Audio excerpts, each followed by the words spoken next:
Hello friends, तो कैसे हैं आप लोग। तो फ्रेंड्स, मैं आज आपके लिए जो है सार संग्रह का पार्ट थर्ड लेकर आया हुआ हूं और आज जो है मैं आपको पॉलिटी, हिस्ट्री और ज्योग्राफी के क्वेश्चन यहां से कराने वाले हूं। और पॉलिटी, हिस्ट्री, ज्योग्राफी तीनों से मैंने एक एक जो है आपका टॉपिक कवर कराया है। तो चलिए हम लोग देख लेते हैं भाई अपने पहले पॉलिटी के क्वेश्चन को, फिर देखेंगे अपने ज्योग्राफी के क्वेश्चन को एंड देन हिस्ट्री के क्वेश्चन को देखेंगे। तो पहले पॉलिटी का क्वेश्चन देख लो आप लोग। तो भाई हमारा फर्स्ट क्वेश्चन है, संविधान सभा का अस्थाई अध्यक्ष कौन था। तो अस्थाई अध्यक्ष कौन था। तो डॉक्टर राजेंद्र प्रसाद जो है संविधान सभा के अस्थाई अध्यक्ष हो जाते हैं। और ये अस्थाई अध्यक्ष कब चुने गए थे। तो देखो, अस्थाई अध्यक्ष जो चुने गए थे ये 11 दिसंबर 1946 वाले अधिवेशन में चुने गए थे। 11 दिसंबर 1946 वाले अधिवेशन में जो है डॉक्टर राजेंद्र प्रसाद को संविधान सभा का अस्थाई अध्यक्ष बनाया गया था। और संविधान सभा में देखो टोटल 3 अधिवेशन हुआ था, आपको ये भी ध्यान रख लेना है, मैं बता देता हूं अभी। तो संविधान सभा में टोटल कितना अधिवेशन, तो 3 अधिवेशन आपको ध्यान में रख लेना है। 3। पहला अधिवेशन कब हुआ था, तो 9 दिसंबर 1946 को पहला अधिवेशन हुआ था। उसके बाद 2 दिन बाद 11 दिसंबर 1946 को दूसरा अधिवेशन और 13 दिसंबर 1946 को तीसरा अधिवेशन हुआ था। ठीक है, तो संविधान सभा का कितना अधिवेशन, तो 3 अधिवेशन हुआ था, 9, 11 और 13 दिसंबर। तो ये तीनों डेट तो मोस्ट इंपॉर्टेंटली आप लोग अपने दिमाग में सेट कर लोगे। अब देखो, 9 दिसंबर 1946 को डॉक्टर सच्चिदानंद सिन्हा को अस्थायी अध्यक्ष चुना गया था। सच्चिदानंद सिन्हा को, सच्चिदानंद सिन्हा, सच्चिदानंद सिन्हा, तो भाई सच्चिदानंद सिन्हा को जो है अस्थायी अध्यक्ष चुना गया था। अस्थायी अध्यक्ष चुना गया था। क्या चुना गया था, तो अस्थायी अध्यक्ष चुना गया था। ठीक है, तो अस्थायी अध्यक्ष किसे चुना गया था, तो सच्चिदानंद सिन्हा को चुना गया था अस्थायी अध्यक्ष। रुको यार, कॉल आ रहा है, थोड़ा 1 सेकंड रुक जाओ। दिमाग खराब। तो सच्चिदानंद सिन्हा को अस्थायी अध्यक्ष चुना गया था। और 11 दिसंबर 1946 को जो है आपके डॉक्टर राजेंद्र प्रसाद को, राजेंद्र प्रसाद को, राजेंद्र प्रसाद को, राजेंद्र प्रसाद को क्या चुना गया था, तो अस्थायी अध्यक्ष चुना गया था। क्या चुना गया था, तो अस्थायी अध्यक्ष चुना गया था। और 13 दिसंबर 1946 को उद्देश्य प्रस्ताव पेश किया गया था। और किसने पेश किया गया था, तो जवाहरलाल नेहरू ने पेश किया था। जवाहरलाल नेहरू ने पेश किया था उद्देश्य प्रस्ताव को 13 दिसंबर 1946 को। ठीक है, तो इस 3 बात को आप लोग जरूर ध्यान रख लेंगे। अब देखो यहाँ क्या है, उद्देश्य प्रस्ताव कब प्रस्तुत किया गया, तो उद्देश्य प्रस्ताव भाई ये 13 दिसंबर 1946 को प्रस्तुत किया गया था। और ये जवाहरलाल नेहरू के द्वारा प्रस्तुत किया गया था, जवाहरलाल नेहरू के द्वारा। ठीक है, नेक्स्ट याद रख लीजिएगा, भारतीय संविधान के निर्माण में कुल कितने अधिवेशन हुए। तो देखो, भारतीय संविधान जो बनाया जा रहा था, तो इसके जो निर्माण का काल था, मतलब इसके फॉर्मेशन के टाइम पे कितने अधिवेशन हुए थे, तो 11 अधिवेशन जो हुए थे इसके निर्माण के टाइम पे, टोटल 11 अधिवेशन हुए थे। संविधान बनाने में कितना समय लगा, तो भाई ये 2 वर्ष 11 महीना 18 दिन लगा था। तो संविधान बनाने में कितना समय, तो 2 वर्ष 11 महीना 18 दिन जो है संविधान बनाने में समय लगा था। संविधान सभा के संवैधानिक सलाहकार, तो भाई ये BN राव हो जाते हैं, संविधान सभा के संवैधानिक सलाहकार BN राव। संविधान सभा ने राष्ट्रीय ध्वज कब अपनाया, तो ये 22 जुलाई 1947 को जो है संविधान सभा ने राष्ट्रीय ध्वज को अपना लिया था। संविधान कब स्वीकार किया गया, तो स्वीकार अगर पूछ ले तो ये 26 नवंबर 1949 के साथ चले जाना। और अगर पूछ ले कब लागू किया गया, संविधान कब लागू, अगर लागू पूछ ले तो 26 जनवरी 1950 के साथ जाना है आपको। अगर संविधान कब स्वीकार किया गया तो 26 नवंबर 1949, और कब लागू तो 26 जनवरी 1950 के साथ आप लोगों को जाना होगा। एंड राष्ट्रगान को कब भाई अपने संविधान सभा के द्वारा अपनाया गया, तो ये 24 जनवरी 1950 को जो है राष्ट्रगान को संविधान सभा के द्वारा अपनाया गया था। आज देखो प्रिंटिंग मिस्टेक थोड़ा ज्यादा ही हो गया है, क्योंकि आज जो है क्वेश्चन बनाने टाइम जो है थोड़ा जो ये सही से प्रिंट नहीं हो पाया है भाई, तो प्रिंटिंग मिस्टेक आज थोड़ा हो गया है। तो अच्छा, मैं इसको फिर भी आपसे अच्छी तरह से डील कर दूंगा, तो इसके लिए टेंशन नहीं लेना है आपको। कल से आपका जो है प्रिंटिंग मिस्टेक देखने को नहीं मिलेगा। संविधान सभा के सलाहकार समिति के अध्यक्ष कौन थे, तो सलाहकार समिति के अध्यक्ष जो हो जाते हैं वो सरदार पटेल हो जाते हैं। सलाहकार समिति के अध्यक्ष कौन हो जाते हैं, तो सरदार पटेल।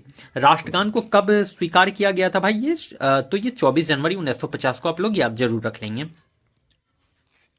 संविधान सभा के झंडा समिति के अध्यक्ष, तो झंडा समिति के अध्यक्ष डॉक्टर राजेंद्र प्रसाद हो जाते हैं। और आपसे ये भी पूछ लेता है कि जो अंतरिम सरकार में खाद्य और कृषि मंत्री कौन थे, तो खाद्य और कृषि मंत्री जो थे आपके डॉक्टर राजेंद्र प्रसाद ही थे। ठीक है, प्रारूप समिति के अध्यक्ष कौन थे? तो भाई बी आर अंबेडकर। प्रारूप समिति इंपॉर्टेंट क्वेश्चन है। तो प्रारूप समिति के अध्यक्ष कौन? तो बी आर अंबेडकर। और प्रारूप समिति में कितने सदस्य होते थे टोटल? तो भाई टोटल 7 सदस्य हुआ करते थे प्रारूप समिति में। और प्रारूप समिति का गठन कब किया गया था? आपसे तो ये भी पूछ सकता है ना कि प्रारूप समिति का गठन कब किया गया है? तो 29 अगस्त 1947 को। प्रारूप समिति का गठन कब? तो 29 अगस्त 1947 को प्रारूप समिति का गठन किया गया था। इसको ध्यान में जरूर रख लेंगे आप लोग, ठीक है। अब देखो यहां पर ज्योग्राफी का क्वेश्चन आपका आ रखा है, तो ज्योग्राफी का क्वेश्चन भी मैं अभी आपसे डील कर लेता हूं। तो देखो पहला क्वेश्चन क्या है? तो भारत किस गोलार्ध में स्थित है? तो भाई भारत उत्तरी पूर्वी गोलार्ध में स्थित है, इसको जरूर ध्यान रख लेना। तो भारत किस गोलार्ध में स्थित है? तो उत्तरी पूर्वी गोलार्ध में। और आप लोग मेरे सेशन को लाइक नहीं करते हो, और देखो भाई लाइक नहीं करते हो तो मुझे मोटिवेशन नहीं मिलता। और मैं बार बार तो नहीं कहता हूँ, कभी कभी कहता हूँ कि लाइक शेयर एंड सब्सक्राइब जरूर करेंगे इस चैनल को, बट आप लोग तो करवाते नहीं हो। तो फिर से मैं आज कह देता हूँ, मन हो तो करवाना, नहीं मन हो तो मत करवाना आप लोग। तो अगर पसंद आए तो सब्सक्राइब करवा देना। तो क्षेत्रफल की दृष्टि से जो भारत का स्थान क्या है बताइए तो आप लोग? तो क्षेत्रफल की दृष्टि से भारत का स्थान जो वो 7th रैंक पे जो है भारत आता है क्षेत्रफल की दृष्टि से। भारतीय भूभाग का विस्तार पूर्व से पश्चिम कितना है? तो ये 2933 किलोमीटर है। पूर्व से पश्चिम पूछ लिया, भारतीय भूभाग का विस्तार कितना पूछा है? तो पूर्व से पश्चिम पूछा है तो 2933। और अगर उत्तर से दक्षिण पूछ लेता, आपसे नॉर्थ से साउथ पूछ लेता तो कितना आप जाते बताइए तो? अगर उत्तर से दक्षिण पूछ लेता तो 3214 के साथ चले जाना था, 3214 किलोमीटर। तो 3214 किलोमीटर जो है उत्तर से दक्षिण आपका जो हो जाता है वो भाई लेंथ हो जाता है 3214 किलोमीटर, ठीक है। आगे चलिए, भारत का क्षेत्रफल विश्व के कुल क्षेत्रफल का कितना परसेंट है? तो भाई ये 2.4% है आपका भारत के क्षेत्रफल का। भारत जो है विश्व के क्षेत्रफल का कितना? तो 2.4% है। देशांतर रेखाएं क्या निर्धारित करती है? तो समय एवं स्थिति को देशांतर रेखाएं निर्धारित करती है, जरूर ध्यान में रख लेना। कर्क रेखा भारत के कितने राज्यों से होकर गुजरती है? तो देखो ये 8 राज्यों से कर्क रेखा गुजरती है, भारत के 8 राज्यों से कर्क रेखा होकर गुजरती है। भारतीय मानक समय रेखा भारत के कितने राज्यों से होकर गुजरती है? तो 5 राज्यों से भारतीय मानक समय रेखा होकर गुजरती है। कौन कौन से राज्य हो जाते हैं आपके? तो यूपी दे देना आप लोग, एमपी दे देना, उसके बाद याद रख लेना उड़ीसा, याद रख लेना उड़ीसा, और उसके बाद याद रख लेना क्या? आंध्र प्रदेश याद रख लेना, और एक क्या आ जाएगा? एक याद रख लेना यूपी, एमपी, ओडिशा, आंध्र प्रदेश, और एक याद रख लेना भाई तो छत्तीसगढ़ को याद रख लेना, ठीक है। तो ये 5 राज्यों से भारतीय मानक समय रेखा क्रॉस होता है, ठीक है। और भारतीय मानक समय रेखा कितना होता है? तो 82.5 डिग्री होता है। भारतीय मानक समय रेखा कितना भाई? तो 82.5 डिग्री जो है भारतीय मानक समय रेखा होता है। इसको भी ध्यान में जरूर रख लोगे आप लोग। भारत को 2 बराबर भागों में कौन सा अक्षांश विभाजित करता है? तो 23.5 डिग्री अक्षांश जो है भारत को 2 बराबर भागों में विभाजित करता है।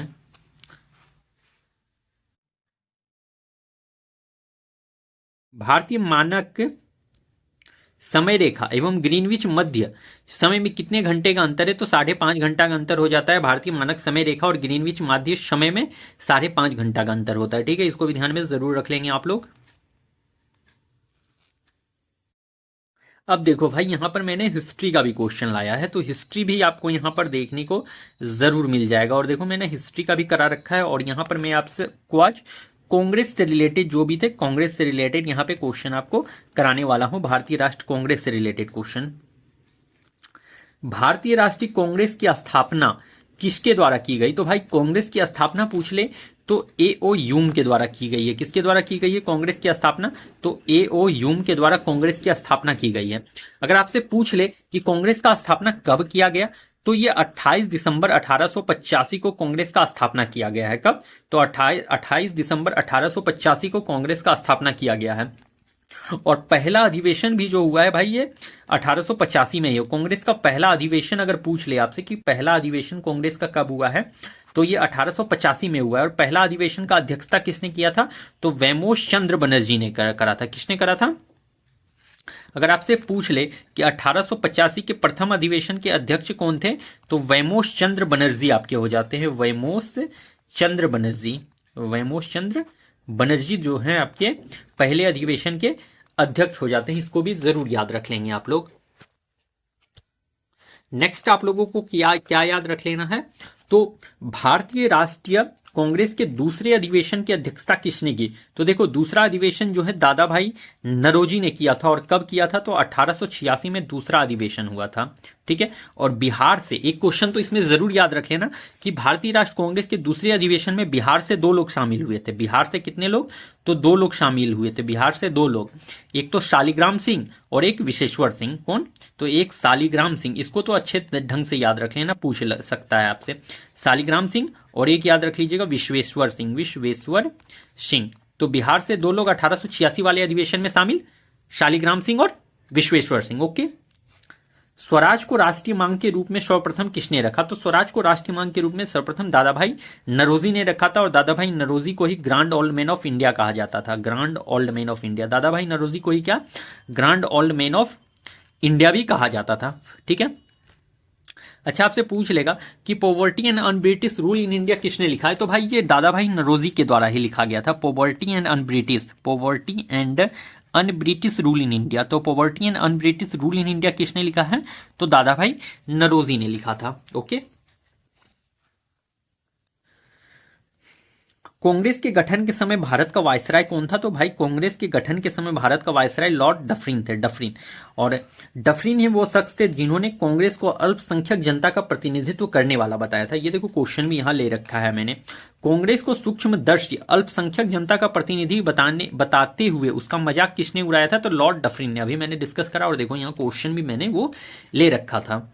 तो लॉर्ड डफरिन है जो कांग्रेस का मजाक उड़ाए थे कि ये सूक्ष्मदर्शी अल्पसंख्यक जनता का प्रतिनिधित्व करता है। ओके। भारतीय राष्ट्रीय संघ का नाम भारतीय राष्ट्रीय कांग्रेस किसके सुझाव पर किया गया? तो देखो, भारतीय राष्ट्र कांग्रेस का नाम जो है भारतीय राष्ट्रीय संघ था पहले, लेकिन इसका जो है भारतीय राष्ट्र कांग्रेस, इसको करने का सुझाव किसने दिया? तो वो दादा भाई नरोजी ने दिया था। दादा भाई नरोजी, जिसे हम लोग grand old man of India के नाम से भी जानते हैं। इनकी एक पत्रिका भी याद रख लीजिएगा, राफ्त गुफ्तार। राफ्त गुफ्तार, दादा भाई नरोजी की एक पत्रिका राफ्त गुफ्तार को भी जरूर याद रख लेना है। स्वराज मेरा जन्मसिद्ध अधिकार है और मैं उसे लेकर रहूंगा किसने कहा था? तो ये भाई बाल गंगाधर तिलक ने कहा था, स्वराज मेरा जन्मसिद्ध अधिकार है और मैं उसे लेकर रहूंगा। हरिपुरा अधिवेशन के अध्यक्ष कौन थे? तो हरिपुरा अधिवेशन सुभाष चंद्र बोस। हरिपुरा अधिवेशन हुआ कब है भाई? तो ये 1938 में आपका हरिपुरा अधिवेशन देखने को मिला था और इसकी अध्यक्षता सुभाष चंद्र बोस ने करा है। कांग्रेस आंदोलन न तो लोगों द्वारा प्रेरित, नहीं यह सोचा गया, नहीं यह योजनाबद्ध था, किसने कहा? तो सैयद अहमद खान ने कहा था इस बात को। ठीक है। नेक्स्ट, महात्मा गांधी ने एकमात्र किस अधिवेशन की अध्यक्षता की? तो भाई ये बेलगांव अधिवेशन की अध्यक्षता महात्मा गांधी ने की है। तो आपसे पूछ लेगा महात्मा गांधी ने एकमात्र किस अधिवेशन की अध्यक्षता थी? तो बेलगांव अधिवेशन, या उसे ही बेलग्राम अधिवेशन भी कहा जाता है, जो कि आपके कर्नाटक में पड़ता है, कर्नाटका में पड़ता है। ठीक है। तो कर्नाटक में पड़ता है। और ये बेलगाम अधिवेशन कब हुआ था? तो 1924 में जो है बेलगांव अधिवेशन हुआ था। तो 1924 बेलगांव अधिवेशन, महात्मा गांधी ने पहली बार अधिवेशन की अध्यक्षता करी थी। महात्मा गांधी पहली बार किस अधिवेशन में शामिल हुए? अगर शामिल पूछ ले तो 1901 का अधिवेशन याद रख लीजिएगा। ठीक है। जिसकी अध्यक्षता एडल्फी वाचा ने करा था। शामिल पूछ ले तो 1901 का अधिवेशन, और अध्यक्षता पूछ ले तो 1924 का अधिवेशन। ओके। 1939 के भारतीय राष्ट्र कांग्रेस के अधिवेशन के दौरान सुभाष चंद्र बोस द्वारा अध्यक्ष पद से इस्तीफा के बाद किसे अध्यक्ष चुना गया? तो भाई ये डॉक्टर राजेंद्र प्रसाद को। देखो, ये त्रिपुरी मामला है। ठीक है। जब त्रिपुरी अधिवेशन का ये बात हो रहा है, त्रिपुरी अधिवेशन, ये त्रिपुरी अधिवेशन का बात हो रहा है, जब जो है 1939 में जब सुभाष चंद्र बोस अध्यक्ष पद से इस्तीफा दे दिए थे, तो डॉक्टर राजेंद्र प्रसाद को अध्यक्ष पद के लिए चुना गया था। ओके। सेफ्टी वॉल्व का सिद्धांत किसके द्वारा दिया गया? तो लाला लाजपत राय के द्वारा सेफ्टी वॉल्व का सिद्धांत दिया गया। स्वतंत्रता के समय भारतीय राष्ट्र कांग्रेस के अध्यक्ष कौन थे? तो स्वतंत्रता के समय जेबी कृपलानी हो जाते हैं आपके भारतीय राष्ट्र कांग्रेस के अध्यक्ष, जेबी कृपलानी। भारतीय राष्ट्र कांग्रेस और मुस्लिम लीग के बीच कब समझौता हुआ? तो भाई ये लखनऊ अधिवेशन 1916 में जो है भारतीय राष्ट्र कांग्रेस और मुस्लिम लीग के बीच समझौता हुआ था। ध्यान में जरूर रख लेना आप लोग। लगातार 6 वर्ष तक भारतीय राष्ट्र कांग्रेस के अध्यक्ष कौन थे? तो भाई ये अबुल कलाम आजाद हो जाते हैं, जो कि सबसे कम उम्र, आपसे इस तरह से पूछ लेगा, सबसे कम उम्र के अध्यक्ष कौन थे? तो सबसे कम उम्र के अध्यक्ष थे अबुल कलाम आजाद, और सबसे लंबे समय तक अध्यक्ष थे आपके अबुल कलाम आजाद, 6 वर्ष तक। ठीक है। कांग्रेस के प्रथम अधिवेशन में मुसलमान प्रतिनिधियों की संख्या कितनी थी? भाई तो ये 2 थी। कांग्रेस के प्रथम अधिवेशन में मुसलमान कितने थे? तो 2 मुसलमान थे इसमें शामिल। नेक्स्ट, तो फ्रेंड्स देखो, आज का सेशन मैंने यहाँ पे कंप्लीट कर दिया है, और आज मैंने आपका 3 टॉपिक यहाँ पे कंप्लीट कराया है 3 सब्जेक्ट से। तो आप लोग अच्छे से कर लेना इसको। तो मैं फिर आप लोगों से कल मिलता हूँ किसी नेक्स्ट सेशन में। तब तक के लिए आप लोगों को thank you and best of luck.